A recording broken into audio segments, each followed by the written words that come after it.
Well, hello and welcome to the Footy Interchange. This is the show where we get right around the country and talk to all of our experts. And a big welcome to Grand Final week, the Grand Final edition of the Footy Interchange. Lots to chat through. Cannot wait for Saturday. Adam Papalia with you alongside Will Schofield. Schoey, welcome to you. And we get straight into the biggest night of nights that there is to talk about. I'm not talking about the Brownlow Medal, of course. We need a recap quickly, firstly, of the Jack Buckley Medal.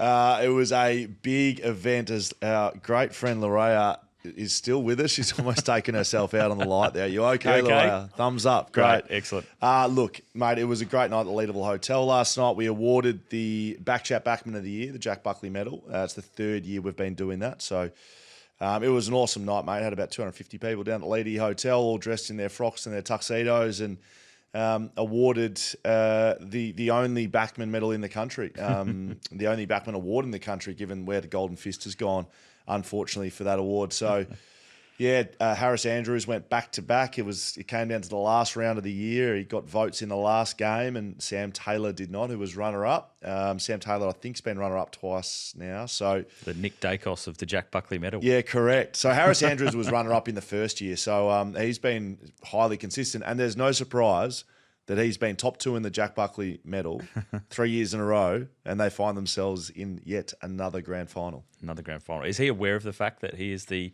Jack Buckley medalist again? Mate, he's done a 2.5 minute acceptance speech that we've put up online. We're just sorry, I haven't seen that yet. Mate, yeah, he's well and truly aware. So we watched the acceptance speech. We turned Matty Rowell off after he'd won the Brownlow, and we put Harris Andrews up. How good. So yeah, it was heartfelt. It was very appreciative, and Brilliant. thank to everyone for their support, and love that we're actually giving some respect to defenders around the country. The only reason I asked was because he was accepting the Jim Steins Award last night at the Brownlow Medal, Yes. Which obviously they were on a remote satellite one up in Brisbane. They weren't in Melbourne in the main room because they've got a grand final to play for. So he's just winning awards everywhere and then going into playing a big grand final this week. Yeah. Look, the Jim Steins Award is probably the only award in the country that I would give the same amount of respect to as the Jack Buckley Medal. So he's had a big night, Harris. You guys had a big night last night, and you were keeping an eye on the Brownlow. There's controversy out of it again, as there is each and every year.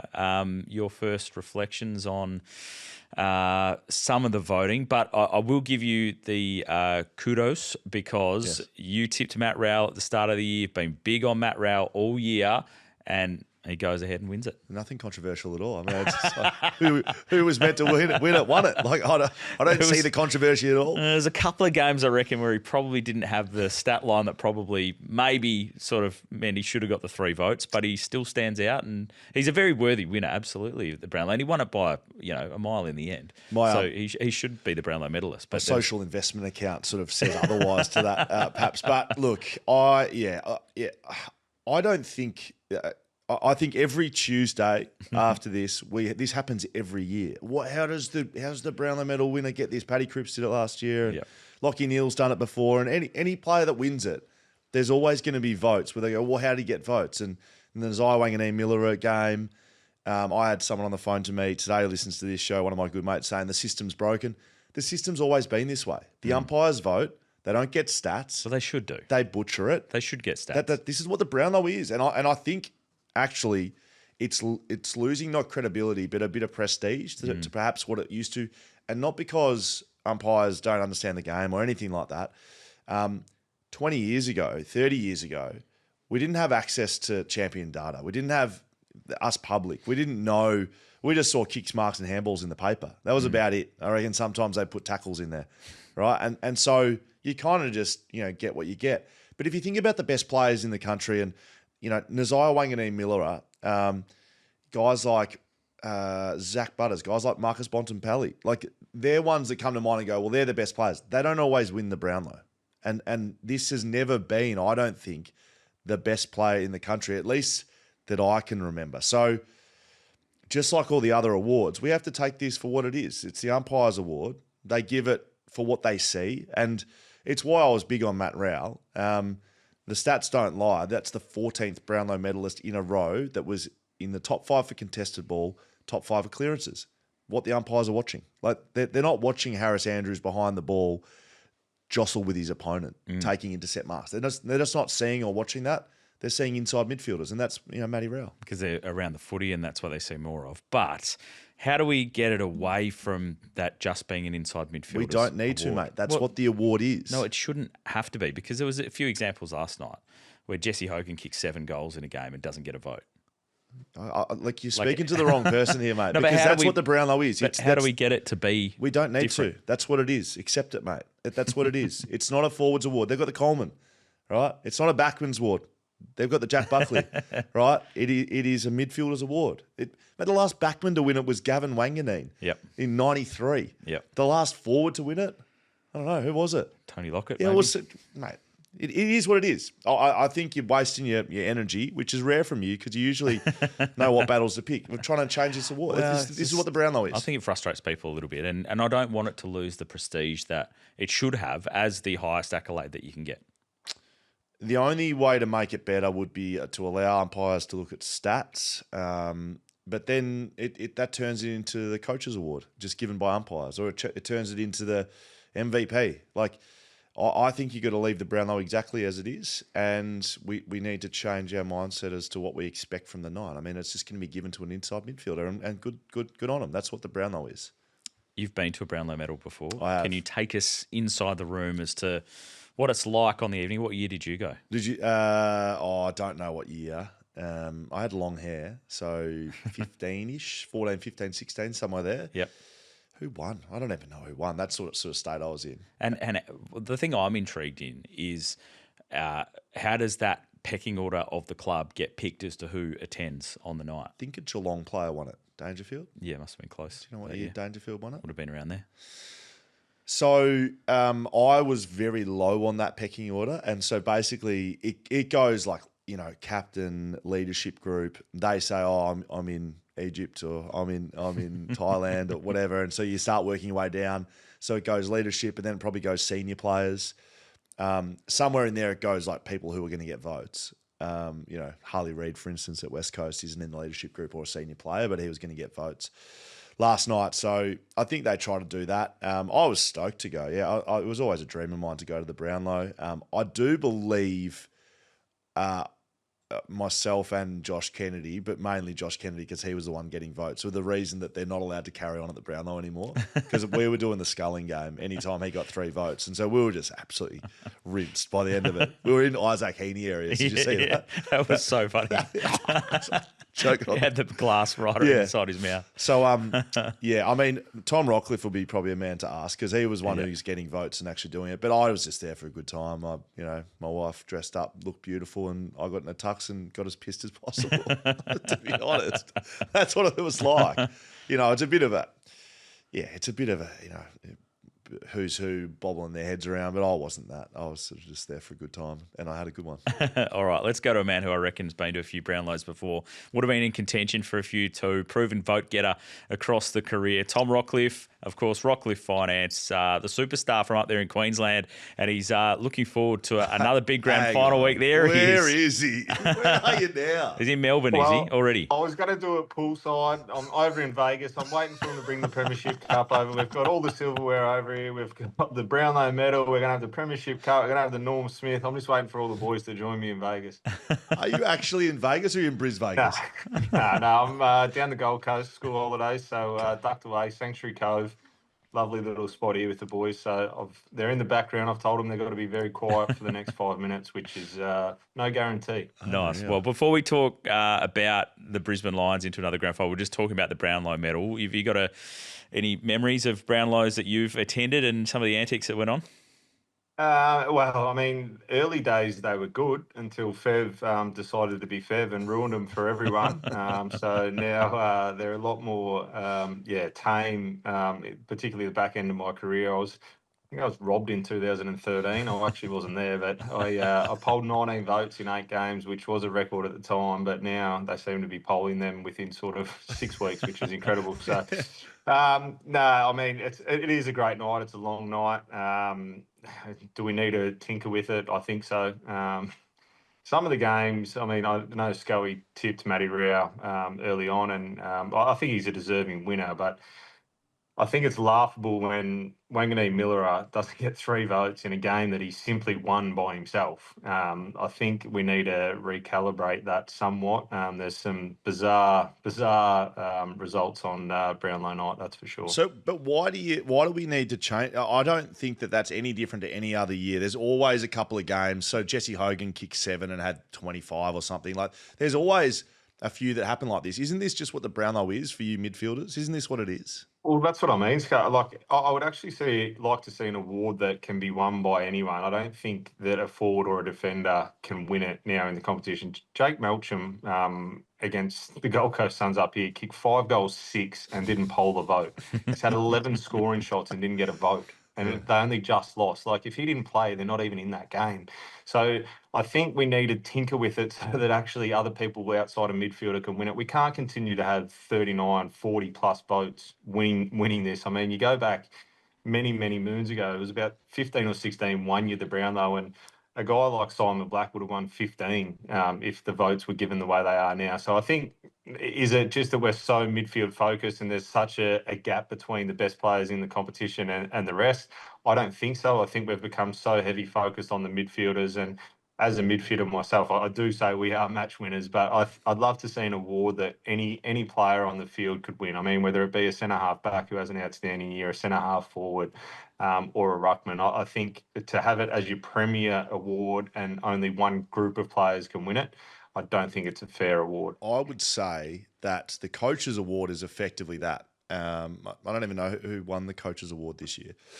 But that's what I mean. So should we have more emphasis on that, and should we have that on Brownlow night instead of being the Brownlow being standalone? Without knowing who won it, mate, I can guarantee it was a midfielder. And as much as I bang on about backmen, like, the mids are the ones with the footy. Like, that's where the game's won and lost, in the midfield. Yeah, absolutely. I don't disagree with that, but I mean, we need to recalibrate somewhat, don't we? We can't continue to have players winning it on 39 votes, and no disrespect. And Matty Rowell polling 3 votes in games where he's had 16 disposals and 10 of them clangers. That there's something skew if there. And I mean, he is a bull. What he does inside the contest is exceptional. What he does without the footy as well, his defensive pressure is elite. And he is a very, very deserving winner. I'm very happy he won it, but I mean, you can't be polling 3 votes in games like that, can you, when you give it back to the opposition 10 times out of 16? So there clearly has been a bit of controversy around it, which we've chatted through, and that discussion will continue. But Matt Rowell himself, still a really popular winner, I think, with just the way he goes about his footy. And you could tell just from him chatting last night just how much he loves it. Like, ever since he's been a little kid, he's just been fully invested, and his life is 100% at just about playing the game. Yeah, I think that's what you love and admire about him. And he could have potentially left at the end of this season, re-signed. He sees a long-term future at the Gold Coast. I remember lining up on him at the start of 2020 and gave him a few choice words and said he's not playing under 18s footy anymore. And I think the next 3 games he polled 3 votes and then got injured. So it was, quite remarkable. We had a bit of a chuckle about it. But, I mean, he's just an exceptional talent. And had he not got injured early in that first year, he probably wins a Brownlow or goes really close. So a really popular winner, in my opinion. And I mean, Nick Dacos as well, you have to mention him. His start to his career has been incredible. He's finished, I mean, his first year, he polled 10 or 11 votes, and then he's finished 3rd, which he would have won if he didn't get injured in the last 3 games. Then he's come 2nd and only beaten by a record, and then 2nd again. It's a remarkable start to his career as well. How good are those sledges? Looking back on them, I sledged Tom Lynch one day when he was playing for Gold Coast. Like, mate, you'll never be anything. It's like, just look at him now. Like, goodness gracious, what were we doing, Tom? I mean, you've got to look back and laugh, but you've got to also keep them on their toes, Scully. They come in these high picks and let them know who's boss for a couple more weeks before they start to dominate. Couple more minutes. Now, mate, we're very lucky. We're special grand final edition this week. Yourself and Drew Jones on the ground in the states that matter. Talk to us about Brisbane. The biggest talking point, I think. Not only, they've made 3 grand finals in a row now, but Lockie Neal, will he play? Will he be rested or not picked? Where are you sitting? It's a massive call that they're going to have to make. If he gets through all of training this week, then you have to nearly select him. If he completes, I know they trained today, so the outcome of that, and then if he can complete a full session on Thursday, I think you have to pick him. He is reasonably tough, and if there is anyone in the competition that can push through a soft tissue, it's probably him. We've seen him do his hamstring against Geelong earlier in the year down there. He's done his quad, played through that. Only missed a couple of weeks, and then obviously his calf a couple of weeks ago in the final. So, I mean, it's a big selection call. Personally, I wouldn't do it, but Chris Fagan's very loyal to his men, and if Lachie Neale puts his hand up and says he's ready to go, I think you have to select him. You can't take, in my opinion, you can't take Berry and Lachie Neale in, so you have to make a decision on one of them. Whether Berry gets up or not is another thing as well. So there is a few selection headaches there, but I'm excited for the game, and I think they're cherry ripe in the Lions again to go back to back. They're in such a great position, and the young forward line is absolutely on fire at the moment. And we've been reminded of some audio, Tom. I'm not sure who reminded us of it, but just a little prediction from you pre-season about two of the young forwards that might be able to just take over. Let's have another little bit of a listen to it. Finish on Brizzy, Tom. Joe Danaher, big loss. And it's probably been all the talk, especially here in Western Australia, and the talk coming out. Is that going to be as big of a loss, you think, for Brisbane as what others are reporting? Yeah, well, I don't think so. There's a bit of a murmur. Joe who after the first practice game at Inter Club. There's two twin towers I'm going to go with. I think they're going to be dominant forwards for a number of years, particularly if they stay at the Lions. Logan Morris, premiership player already. His induction was rapid last year. Played a VFL game, ate some Maccas. Drove to the game, didn't have boots. Will Ashcroft had to give him his boots, and he ran out there and debuted and played quite well and didn't look back. So, outstanding debut. But there's another kid, Ty Gallup, who came through the academy, which I know the Southern States are going to be pumped with that. Another academy boy bursting on the scene. He kicked 5 or 6 in their intra club on Harris Andrews, Ryan Lester. So they're key defenders. He went bang, bang, and then backed it up in a half of footy last week. I thought he was super impressive.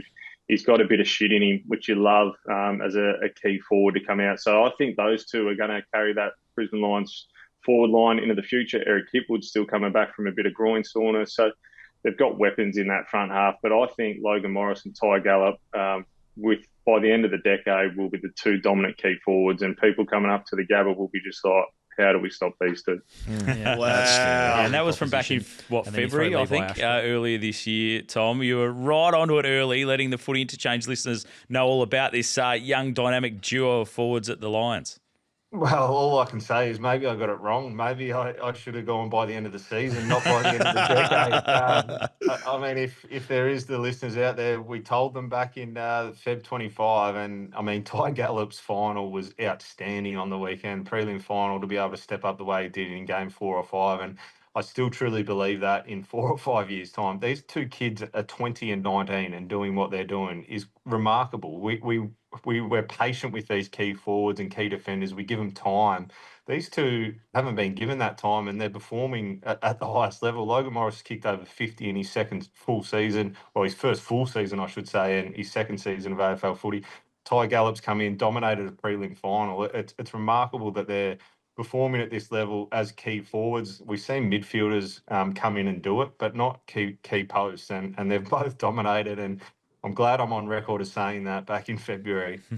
I'm glad you sent your receipts in. I'm glad you're keeping your own ones. Yeah. I mean, but between you and I, like we picked the Brownlow and pretty much the Premiership. I mean, grand final. We're pretty good, aren't we? Well, I mean, I'm on another podcast, and if you go back, I said that the bet of the year was 9-1 that any player would have 50 disposals. That came off. I picked Jezza Cameron at 11-1. And one more tip for the listeners out there. Obviously, gamble responsibly if you are going to gamble. But Zach Bailey, I had a little dream that he kicked 5 in the grand final and walked away with the norm. So there's a little prediction for you, Schoey. Brilliant stuff. So you reckon the Lions get it done?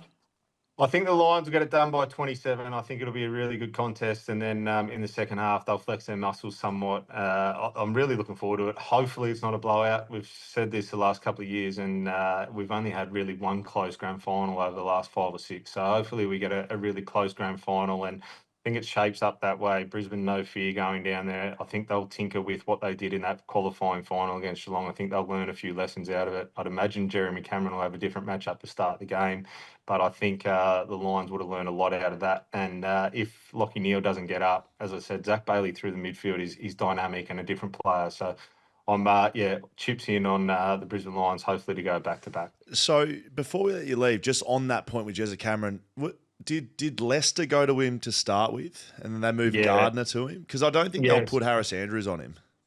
So Leicester has done a really, really good job on him over the last 3 or 4 years, and when they've had the wood over Geelong, and Jezza flexed his muscles in that first game. So whether it's Gardner, I would start Harris Andrews on him just to start the contest. Let Jezza get right up the ground, force him up the ground. Harris drops off, starts to take the intercept marks, and then it makes Geelong retinker the way they want to play. So I would start with the Cameron Andrews matchup and then rejig it from there. But that would be my selection going in the game, and I've offered plenty of selection advice to Chris Fagan this year, and he hasn't listened to any of it, and he's got him to another grand final, so I'm sure he won't listen again, and you'll probably see Ryan Lester start on him at the first bounce.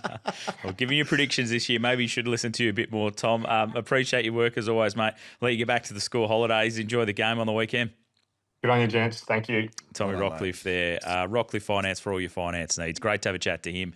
I think I probably glazed over a little bit when he suggested Ty Gallup earlier in the office. I've never heard of this bloke before, and all of a sudden they've needed him to stand up towards the end of the season. Yeah, he was great in that prelim. Had a couple of massive moments, and Logan Morris probably did similar in that grand final. Just had a couple of moments. When you're a young key forward, you're not going to have 20 and kick 5. You might, nothing stopped them, I suppose, but.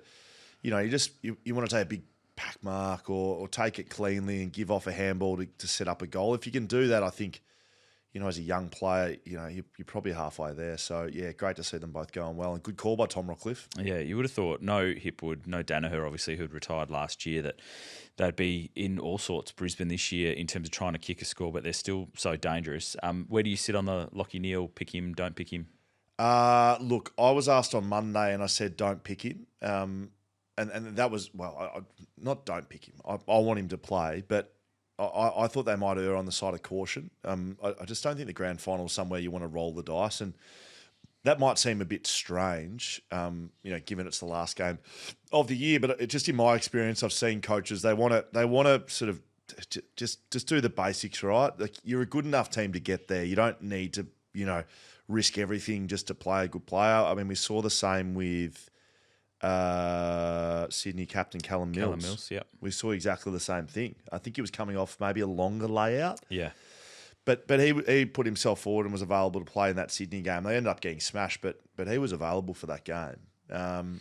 Because you've got the sub there, are you able to take a risk a little bit more? I think you're either right to play or not. With a calf, it's with fast, quick change of direction and acceleration. So that can happen in 1 minute. It's not something you sort of warm into. You're either good or you're not. So. We'll talk through that with Steve Gravina shortly too in our injury update. He'll be able to give us the ins and outs of exactly the preparation that he might be looking at right now. But let's head to Melbourne. Of course, we focused in on Brisbane. We'll chat some Geelong. We'll talk a little bit of the Brownlow last night with Drew Jones from Fox Sports, Fox Footy, from AFL Tonight as well. Give it a little tweak for us, Drewy. It's a little sideways for us at the moment. If you're watching along on YouTube here on the Footy Interchange as we get sorted. There we go. Not after the Brownlow, still getting sorted. New father, still getting sorted. Perhaps that's what we're playing in. Drew, welcome to you, mate. Hello. You understand where my priorities are at right now, don't you? I do, absolutely. Well, where are they at? Is it at home? Is it at the Brownlow? Is it trying to get your framing right? What is it? Footy Interchange is a strong number 2 behind Max Jones. Strong name too. No, good to be with you, boys. What's happening? Mate, we're obviously chatting through the grand final prep. We just had a chat to Tommy Rockliff about Brisbane's preparations. Before we chat the Brownlow tomorrow, how the Cats shaping up and the talk and the feel and the vibe in Melbourne ahead of a big grand final coming off the back of a massive prelim, which I guess it could have looked a lot different if you had 2 Victorian teams in there. Maybe the excitement levels go up a little bit for you guys there in Victoria, but at the moment Brisbane-Geelong shapes as a good contest. Totally unbiased opinion. I was cheering for Collingwood v Hawthorn because they would be the 2 closest venues to the Fox Footy office and the easiest for us to get around. But no, we were very happy to go down the highway and go to Geelong yesterday. We actually changed our grand final routine. Normally we go to Rowley's, which is a bakery which has the best pies. But we went to something called the Roadhouse, which is quite popular. Had the chicken schnitzel sandwich, which was a winner. So there could be a changing of the guard with our lunchtime Geelong trips. But I digress. I think really the big thing for Geelong is, are they going back to Reece Stanley? They've done this before with Blitzarves, De Koning, Stanley sort of sharing those defensive duties, and in the ruck with no Tom Stewart, which is clearly such a massive loss for them. Jed Buse, I guess, is the wild card if they want to go with the extra medium defender. But, I mean, Geelong are a machine. They are built for this time of the year, and they've been here so many times. 14 preliminary finals across 19 years. So when they get to a grand final, they've done this all before. Chris Scott, did it as a player, now doing it as a coach. So, they're pretty chilled. Just from a Geelong perspective, I've got just a little tidbits for you, which I loved from that media session yesterday. So Sean Manor entirely threw Patrick Dangerfield under the bus. Danger put on Kenny Loggins as they were about to walk out of the change rooms, Footloose. the prelim final, into the danger zone. He went there, sorry. and he went the McGregor walk. Wow. So Dangerfield's got the serious wobble out prelim, and then goes out and plays one of the great finals of all time. So he can walk the walk and he can talk the talk. Danger, we know that. I love this from Sam De Koning, who went to his girlfriend's grandma's house to play board games instead of watching the prelim final on Saturday afternoon. No prep whatsoever. He said the only time he watches games of footy outside of his own is to watch his brother play, and even that's only occasionally. And then calling out to Melbourne Italian restaurants, because Shannon Neal, the night before a game, eats 2 servings of pasta and 1 pizza. But the normal place that he gets it from every week is closed, and he'll be in Melbourne Friday night, obviously preparing for the game. So he's got to find somewhere new to get his food from.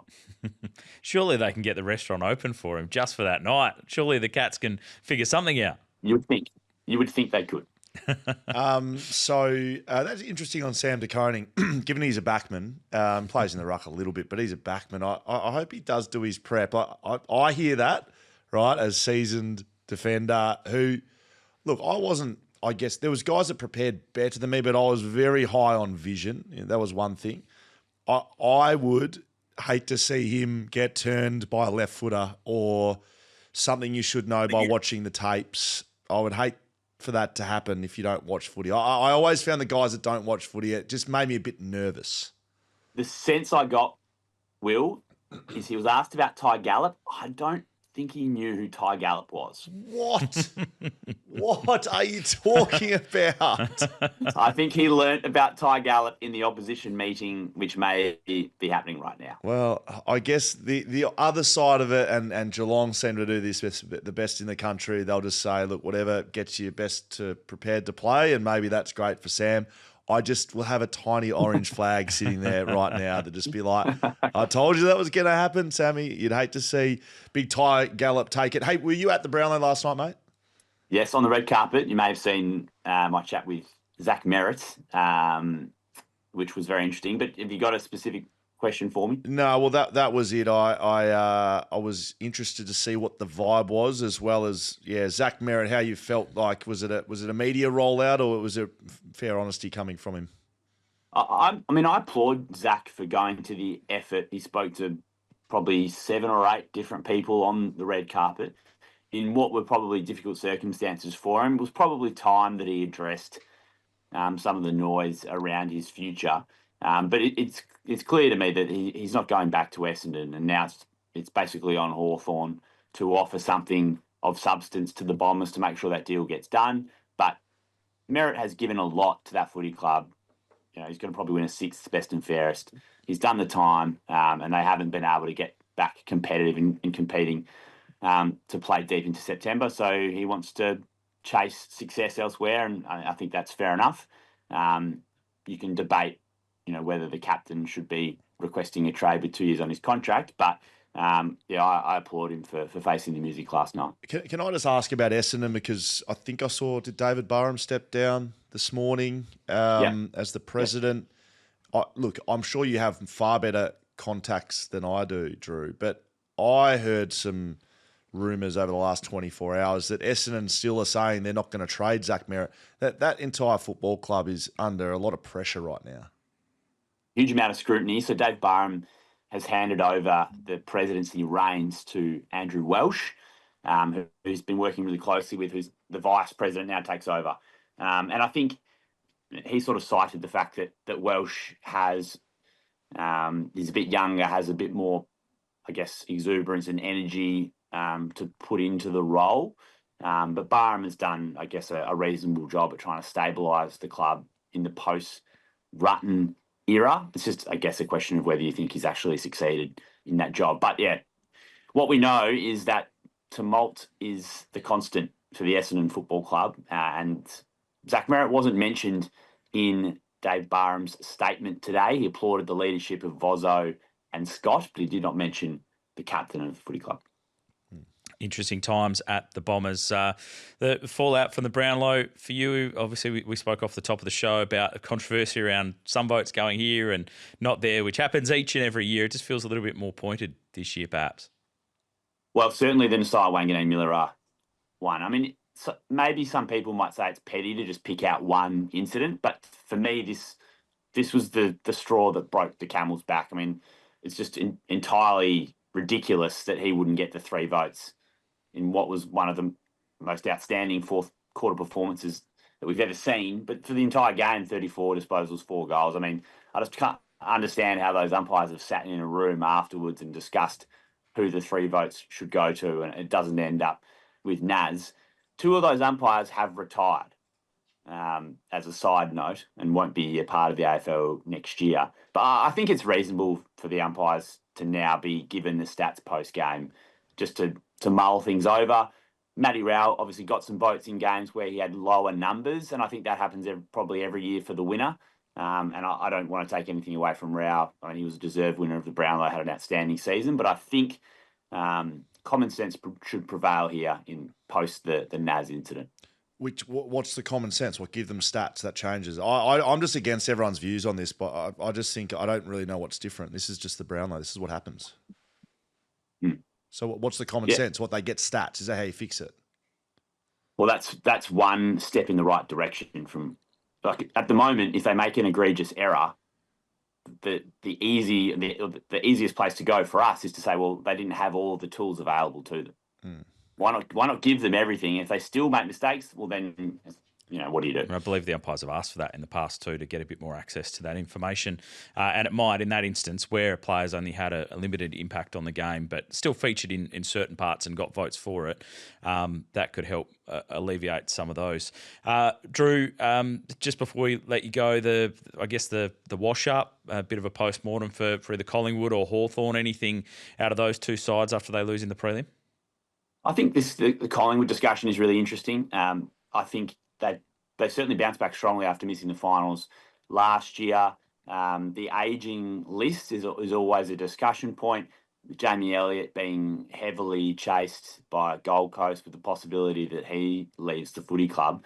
Their forward line with Brody Mychek with the offer from Melbourne. So there's some moving parts for the Pies. Can they get younger? Do they need to trade into the draft? I feel there's a bit of work for them to do. So I feel like the Pies, who aim to compete and be at the top end of the ladder every year of a club of that size, the way they handle the off-season, I think is going to be really fascinating. But the sense that we're getting is that they'll reload and go again and try and compete for a flag in 2026. Mate, before we let you go, we're going to get a grand final pick, maybe even a Norm Smith as well. We got that from Tom. What do you got for us, mate, for the grand final? Yeah, so I admire the Brisbane Lions so much, and I think they will take this as deep as they can, but I think the tough run and the injuries catch up with them in the end. I see the Cats winning by probably 4 or 5 goals, and I think, to be honest, this is Patrick Dangerfield's September. I think he has a big grand final. He gets the Norm Smith, he gets the Gary Ayres medal, and we hail the king of Geelong.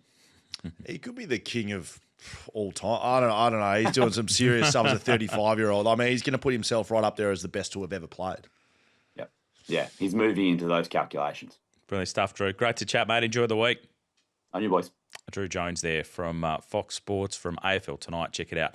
He'll be busy this week, well and truly. That game from Patrick Dangerfield last week, Schoey, that was incredible. We were doing the game on radio, and just the way he's able to will himself onto a contest, and 2, 3, 4 efforts where he's not winning the ball, but he's knocking it on and he's surging it and he's just beasting everybody. Yeah, it's crazy. Yeah, I would sort of. I like Drew's thoughts there. I would. One thing that really you struggle with as you get older, and I wasn't playing as a 35-year-old, but the one thing that you struggle with is recovering as well as you used to.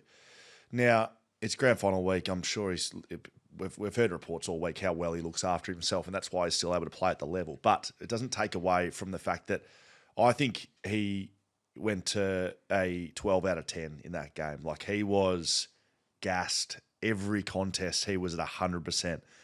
I'm not saying he can't do it again. I would just be surprised if he backs that up to that level. So you're saying, like, because they had the play, play, for someone of his age, that helped him sort of be at his absolute peak, and now for a shorter break, week to week, which he's done all year, it can be a little bit harder to go at that level. To go at a 12 out of 10. He can probably play at a 9 out of 10. I just think he really willed himself. It's great wordage by you. Wordage isn't a word, but that's fine. He willed himself into that contest, and it's really difficult to do. If anyone can do it, it's probably him. But I do think there's a little question mark there. And the chat around Tom Stewart as well being out, he's one of their best players. That will have a bigger effect this week than it did last week. When you're in the thick of it, it doesn't really affect anything. You just have to cover it and do it. There's no time to think about it, so you're not really worried and concerned about the lack of impact you're going to have from Tom Stewart or defenders. But I think that's just as big of a story as it is with Lachie Neale. Like, who plays for Tom Stewart and does Lachie Neale play? They're the two big stories. So do we think Stanley comes in, Blitzarves goes back? I don't mind the Jed Buse call, but I think more likely is that's the case. But I think Blitzarves has been doing so well in the ruck that they'll be a bit hesitant to move him out of there. But I guess what you can do is play Stanley, hope he goes well, hope he competes, and then break glass, sub him off if it's all going poorly and you have Blitzarves there to play. If you play Blitzarves, it doesn't give you as much flexibility. So they'll probably opt to be more flexible, play Reece Stanley, and again, if it doesn't work out, then they'll probably just early sub him.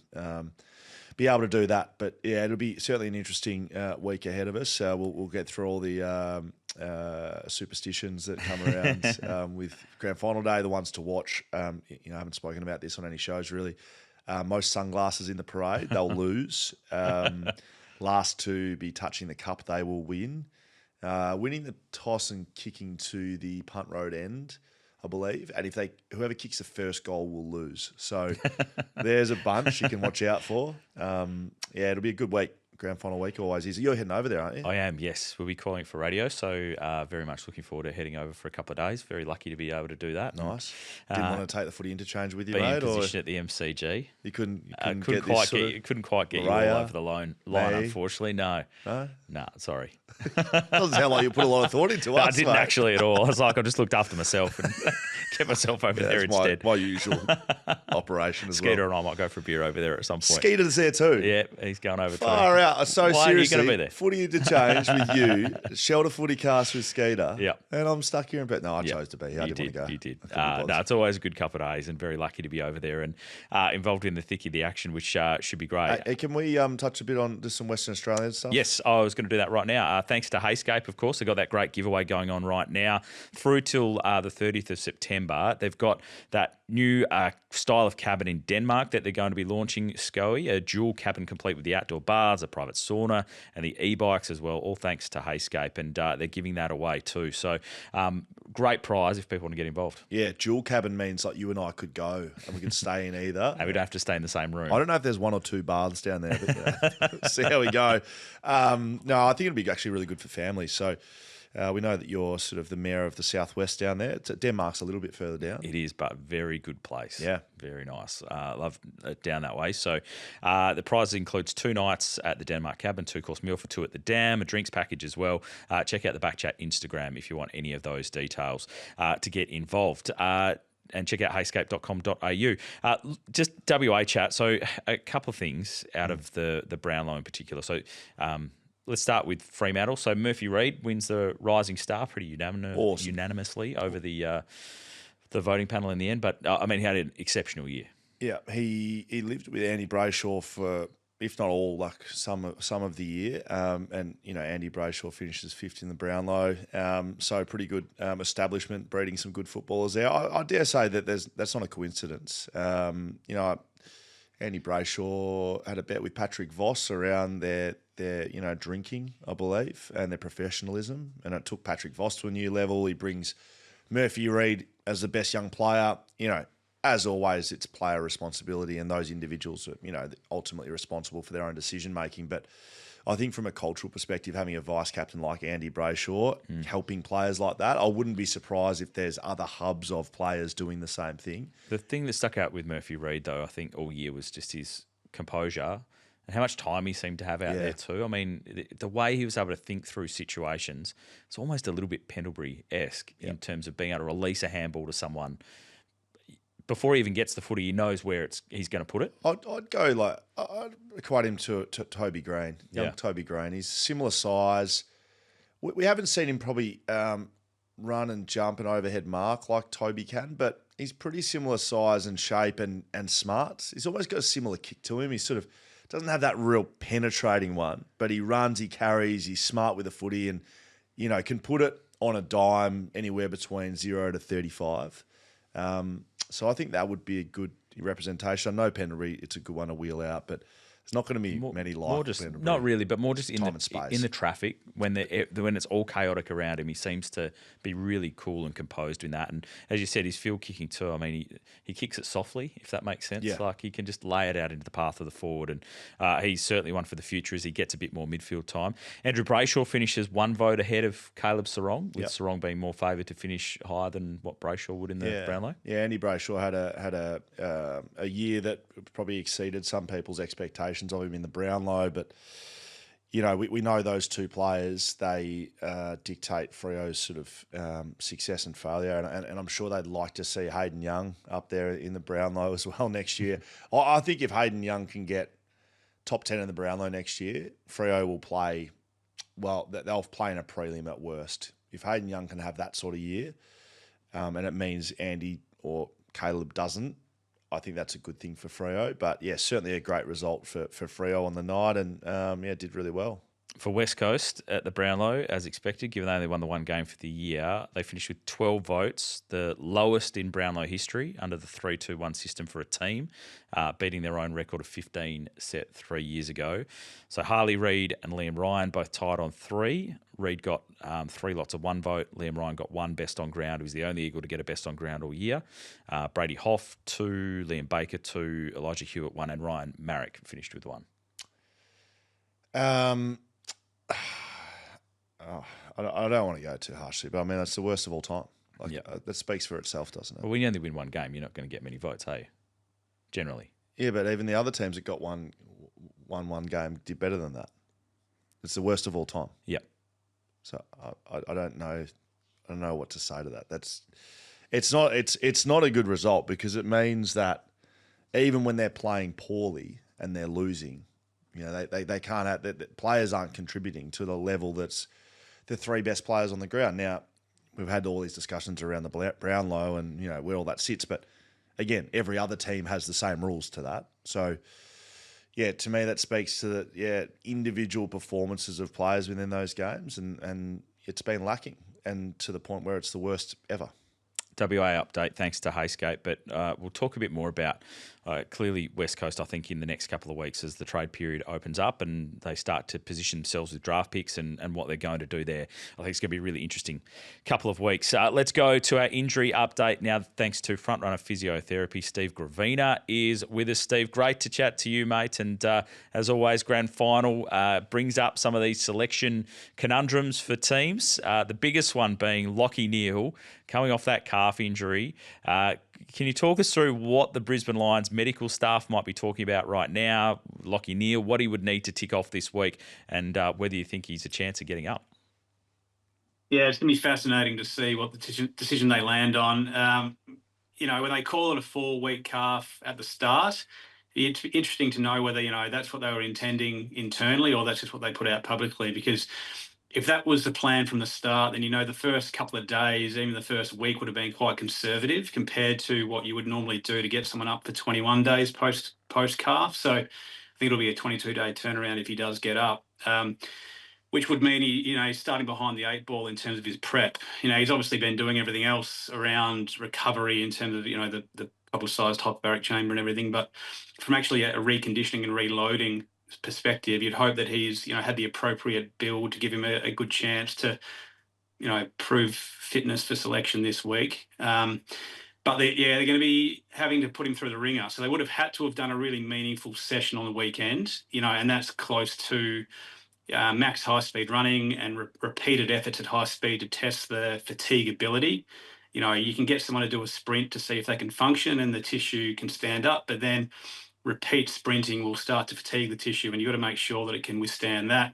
And then how it does pull up from that would be how he trains this week. So it would have been a big session on the weekend. He'll need to, bounce back and train well this week and tick all the boxes. And then, it's a medical clearance for that perspective.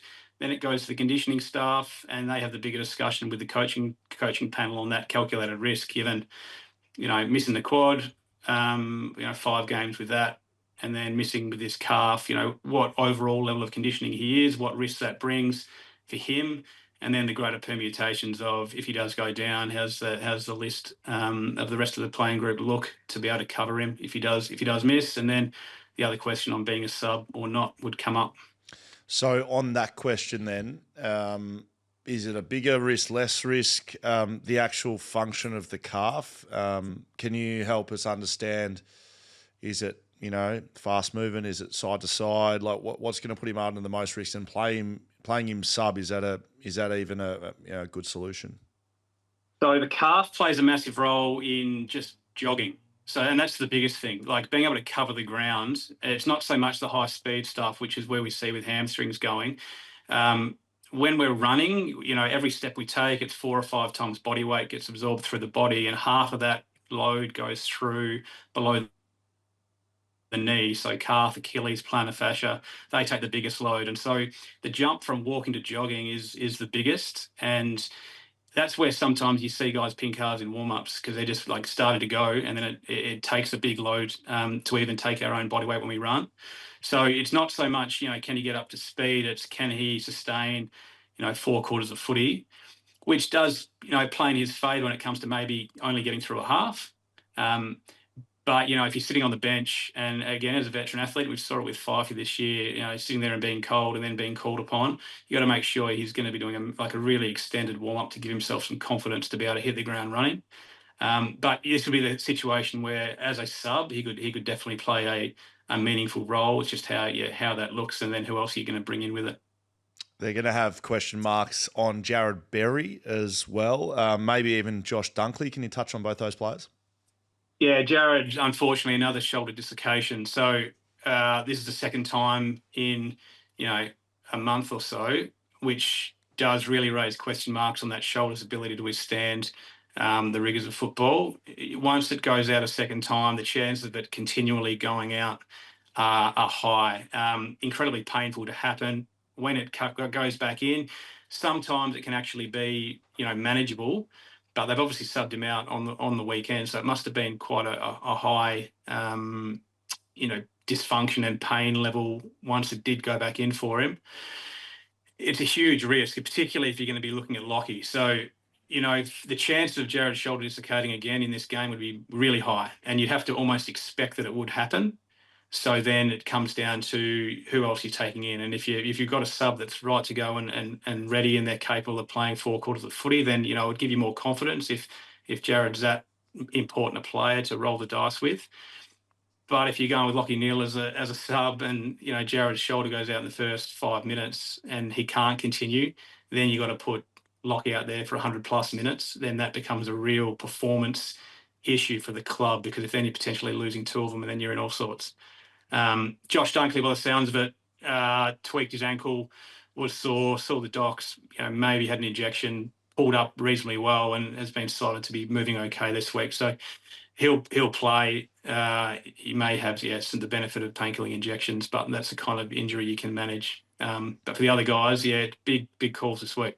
It certainly is. And for the Cats as well, Tom Stewart, we know, is not going to be there, but another one of their defenders in Jack Henry looked like he was really struggling with that foot or ankle last week. He's obviously getting some assistance to get through, but they'll be pushing for him to get through another week.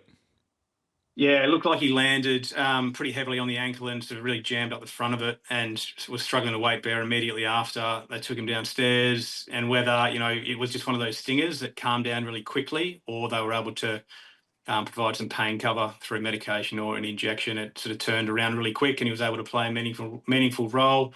There were a couple of times, I think, in the second half where he looked like he had the turning circle of the Queen Mary, but he was still able to play that role and function okay. So they'll nurse him all week. Fitness test for their main session, plus minus an injection for that, and then see how you pull up afterwards. And you put him up and get through. He's an important player, so he should play. And then Tom Stewart, just a really unfortunate situation to have a concussion the week before a grand final. So that's obviously into the protocols and able to play. Hey, Steve, can you just speak to us? I know you're a physio with Front Runner Physiotherapy, but I know you do speak to a lot of experts in this area around the 12-day protocols versus the 21 days that everywhere else in the country follows, because I've found that really frustrating now coaching juniors and seeing 21 days, and I don't mean that being frustrating. I see the AFL at 12 is frustrating. Why is it different? And do you think it should be the same? And how does that play into this pre-finals bye discussion? It absolutely should be the same, in my opinion. I think we need to be a little bit more conservative in concussion management and really need to respect the injury as a bona fide injury and not just something that just needs a week and then we bounce back and forget all about it. So every concussion will present differently. Every concussion may turn around at a different time frame, if it does at all, from what we've seen for some other major injuries in the past. But I think the AFL does need to head down that path of aligning with other codes, both locally and internationally. The 21-day protocol absolutely gives you more time to get over these, and we need to look at it like any other injury, like a soft tissue injury, where we need to respect the early stage of the injury and then gradually reload it. And it does provide an accelerated return, increased risk of recurrent issues or longer term issues. So this talk around a pre-grand final bye, I don't necessarily disagree with having the bye there, but it can't be for the reasons of concussion. I think it could be there to freshen up the two teams and have them primed for a grand final to showcase all the players who have just battled through a full season and finals. But if it's going to be, to look after concussions, then you put 2 or 3 weeks in between. And that's just not a realistic proposition. So, you need to respect it for what it is. And I think we do need to start looking at, the 21-day return. Yeah. We may even see it go deeper eventually. But as science continues to evolve, the severity of these issues are more important than getting these guys back, because the long-term health of our players should be at the forefront of our minds. Concussion becoming a bit more black and white in terms of the players being ruled out. But I mean, we've spoken today about Lachie Neale trying to push through some pain to get there and try and work through a calf injury. You've been there before as a physio in the AFL trying to get players up for a grand final.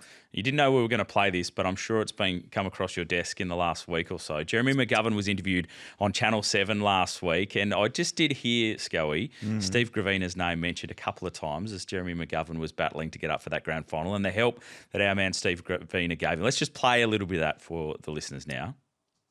Steve Gravina, he's come to with some funky stuff over the years of different ways of doing things, and he sort of said, have you heard of Wim Hof?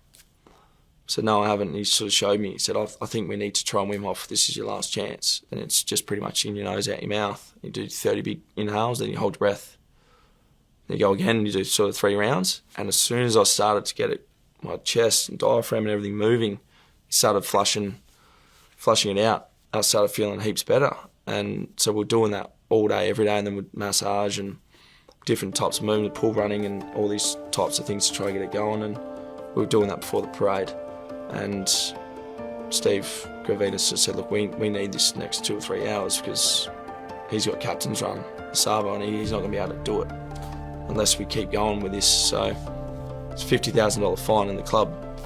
He goes, yeah, no worries, we'll pay it. Steve, that was Jeremy McGovern last week, giving you a good shout out of trying to get him ready for the grand final. We heard Jeremy's version of events that happened there and how he was trying to push to play and the tests that you put him through. Can you give us some insight from the physio's point of view as to what was going through your brain as you were trying to get the star defender ready to go for the game? Yeah, well, it certainly wasn't my 50 grand I was putting up, mate. Just get asked that. Oh, look, yeah, I mean, he copped a massive hit in that prelim final, and I remember seeing him in the rooms afterwards, and there was a moment, I was with him, and he just turned white, and I was with the doc, and we could tell, it was more than just a corky or a contusion into his side, and he, clearly needed medical attention, and so obviously went to hospital. I went and saw him the next morning in hospital, and, I thought he was closer to having to stay a few more days there, if not the week, then, getting on a plane in a few days and going to a grand final. So the hopes weren't high early in the week. We got to Monday, Tuesday, he came to the club, moving really poorly, and Schoey attested how poorly someone like that used to move post-game, but he was nowhere. And, the docs were trying some medication, which, in retrospect, probably was going to help a few days later, but at the time, Jez was probably not super confident that it was making any improvements, and he got to sort of Tuesday, and we needed to start to show some signs that he was going to be able to get moving to then be able to test him at the end of the week. So, we're trying some massage work, hard to really touch him because it was just so sensitive around his abs. So basically had a huge bleed in that area, no internal organ damage, which was the big thing that, like, sometimes you get a big whack and you have a kidney or a liver or a spleen that's damaged. But there was none of that. There was just a big collection of blood, and he couldn't move well at all. And so I'd done a little bit of, self-exploration in the breathwork space in a couple of years earlier, and sort of pitched it to him. So Wim Hof was one of the sort of leading pioneers in that area. That a few of the big wave surfers had done a bit of work in that space, and they had some really good results in helping with their lung capacity, but also helping calm the nervous system down and just helping with a few recovery situations for them. So sort of showed him a couple of little videos of those guys talking about it, which he was open enough to want to have a bit of a go at it. And we just went into a little quiet spot at the club and tried a few little rounds of the breath work. And he felt a little bit better. And so was willing to give it a go for a bit longer, and he felt a lot better after 15, 20 minutes. And so that's, from my end, whether it actually made a huge difference physically, it certainly gave him a hell of a lot of confidence in himself, and then gave him something to be able to control himself a little bit more across the week, because there was so much pressure on him from everyone.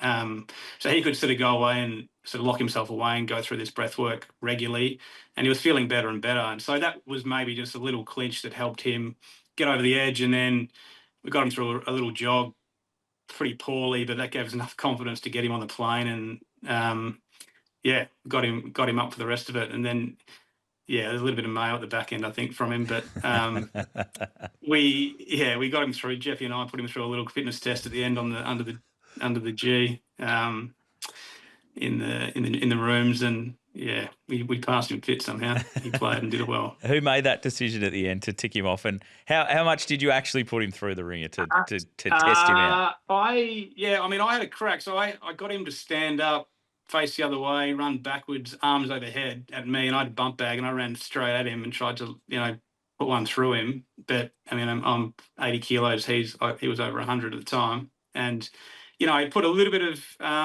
load through his back, but he was fine. And he was really surprised that he could do all of that. It was more just the jogging and, the feeling of like a balloon sack of blood in his guts that was the pain, and that was the issue. But the fact that he would take some contact, that probably gave him a bit more confidence. And it was more than, okay, well, we saw enough up top that you can move around. And if you can take these, big hits, then, yeah, you're a chance. Give yourself another 24 hours. See how you recover in the morning. We'll keep going with all the recovery strategies. And, yeah, so, Jeppy and I, and then Warren Cothard, the high performance manager, and Simo and Voz, sat down, and I sort of passed on my feedback, and then they made the call. Was it ever, this is from a teammate's point of view, just to sort of insert myself. Players, especially the backline, had no real idea how serious it was. And that's usually what happens at a footy club. Someone's injured, someone's a question mark. You kind of leave it for the medical team. I don't even remember speaking to Gov about him not playing. It was just like, well, he'll either play or he won't play, and we couldn't do anything about it. So you kind of focus your area on preparing for the game, and you're like, well, I hope Gov plays. But was it ever close to him not playing? Like I know, in hospital on Monday, and I've got footage on my phone. I remember doing an ice bath, and he was in the pool. You were dragging him around on a rope, basically, like a dog.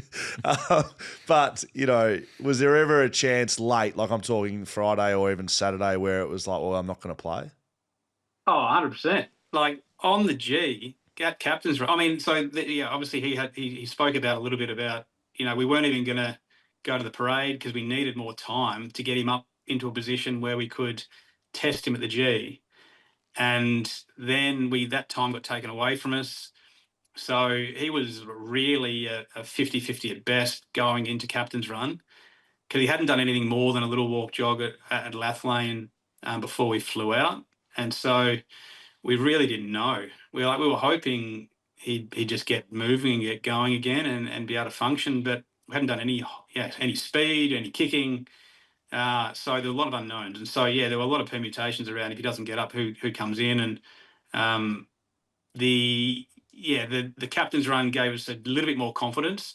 But even looking at how he moved then and then what he did in the rooms, he can do enough to get through that. But can it stand up, in a grand final? We really didn't know. So it was still a big gamble taking him in. But I think, yes, I didn't see it. But I think Simo had a pretty good chat with him as well, and he backed himself in and made the right call. And in those situations, I always did lean on the players a lot, particularly the senior players who you sort of knew and trusted, whether they feel that they can get the job done. And he was confident. It's really fascinating insight in grand final week to hear both sides of the story from Gov last week and then from you today. But as the physio in charge at the time, when the final siren goes and he's played a big part, and particularly in that last play, what was your feeling? Is it one of relief that he's gotten through and performed well, of satisfaction that you've been able to get him to the line? Like, what was your feeling going through? It was a relief. I remember watching him the first couple of minutes. I had a pretty close eye on him to make sure he was getting around and getting through. And he was going okay, and he took a mark early in the game, and that gave us everyone a bit of confidence. So there was a bit of relief there. He actually got collected and broke his other ribs in the game. So we were more worried about that really by the end of it. So that was a concern, but he stood up like the great that he is, and played a really meaningful role. So he got through the end of the game, and it was relief, absolute relief that he got through, and the guys got the job done. And I guess from my end and from the medical team end, it's more of a, now that I'm a father, it's more like that proud dad moment where you play a little role in helping nurture those guys and allowing them to achieve what they wanted to do. So it was a good time to be around the club. Brilliant stuff, mate. Great to chat to you in grand final week, and I thought it was good just to reflect on that, given that Gov spoke about it last week and dropped your name in there a couple of times as really helping him get through that period, mate. Thanks very much, and we'll chat again next week. Thanks, guys. Thanks for sending that footage over as well, Steve. It was good of you to drop that on. No, he did not do that. I can guarantee Tom Rockliff did, but Steve did not. Thanks, mate. That was awesome. Steve Gravina, that was, I thought a really interesting chat. I got goosebumps. That's good. Just around that. Mate, it speaks to the medical staff, the amount of work they put into the players, and that's why they're there, and that's their role. Players' role is to stand up and to perform and to do all of that. But to have Steve and his team get Gov up to play in the biggest game, and it's just interesting reflecting and hearing all that. Honestly, I'm not making it up. I still don't really know what went on that week for Gov, and I don't remember ever thinking at training. Well, we were really well coached as well. Daniel Pratt and Adrian Hitmon had a lot to do with us, and they were really big on the mental side of the game. So I'm sure they would have just been like, well, you boys aren't doctors or physios. What are you going to, you can't do anything for Gov. So get on with it, because you're almost preparing to have him not there probably. They would have been, no doubt. And if we get him, great. But if not, would have been an interesting who would have come in. Jacko Nelson was an emergency. Oscar Allen was an emergency in that game, so we may have seen Oscar Allen, the backman, with no Jeremy McGovern out there. He got in the best of that game, by the way, Jeremy McGovern. He did, and obviously part of the famous play. But linking it back, obviously, to this week and grand final week, like this is the sort of stuff that Brisbane are going through at the moment. Same. Geelong are going through with a few things. Like it's one of their star players, Lachie Neale in particular. Not quite as significant or serious injury as what Jeremy McGovern was dealing with, but the fact that he will be wrestling with, okay, can I go out there and perform? Don't want to let the team down. Like I think that wrestle is really fascinating when it comes to the selection, because the player has to tick it off, the coaching staff have to tick it off, the medical staff have to tick it off, and then even then it still could be a bit like a significant risk to how things unfold on grand final day. Yep. So coaches, medical staff, teammates, they're all definite factors in all of this. But in the end, the most nervous, most person that owns the most responsibility is the player, and that Lachie Neale will be feeling. I don't think there'd be too many selfish players around being like, "Oh, I want to play in a grand final." Like, you'd have to give yourself the confidence that you can get through a game. No one would be saying, "Yeah, well, I'm going to play. It doesn't matter if I do my calf in the first 5 minutes." He would be feeling, I would say, he'd be a nervous wreck. That's what Gov was. Because in the end, I don't think you'd be that worried about letting yourself down or playing in a grand final. You'd be worried about letting your teammates down, because that's what gets teams there. That's the best. They're the best teams every year. They rely on each other so much to play the role and to be reliable to your teammates. And if you can't be that, or you think you're not going to be, that's the worst feeling in the world, I think. So, wouldn't want to be Lachie Neale or Jared Berry, but Jared Berry would be the same. I didn't realise it would come out again. I didn't see all of the Brisbane game, but. Yeah, I don't think he'll play. Oh, gee, they've got some really big calls, and it'll be guys like Steve Gravina making them. Interesting discussion to have. Been a good episode of the Footy Interchange Grand Final week. Looking forward to Saturday. Schoey, as I said, I'll be calling for 6PR. We've got the sync function in the app now. If anyone wants to give it a bit of a listen on the way through, would be fantastic. You can sync it up with the TV coverage, make it nice and easy to follow along. So you get some West Australian commentators. Yeah, that's it. I would be very much into that. Who do you think wins? Norm Smith? I am the oracle these days, so make sure you get pen and paper out. Look, who do I think? My heart at the moment is saying Geelong. Sort of winding back the clock a little bit and giving a bit of Geelong support. I think I'm just hoping for a close game, and I'll go with Geelong by not many, 11 points. Just pulling away in that last quarter, being just probably more consistent this year, Geelong. And I think probably Brisbane's best is better than Geelong's, but I think the best rarely comes out in the grand final. It's who's the most consistent. So I'll go with Geelong by 11, and for the Norm Smith, it will not be Patrick Dangerfield. I just would be very surprised if Brisbane get beaten by Patrick Dangerfield.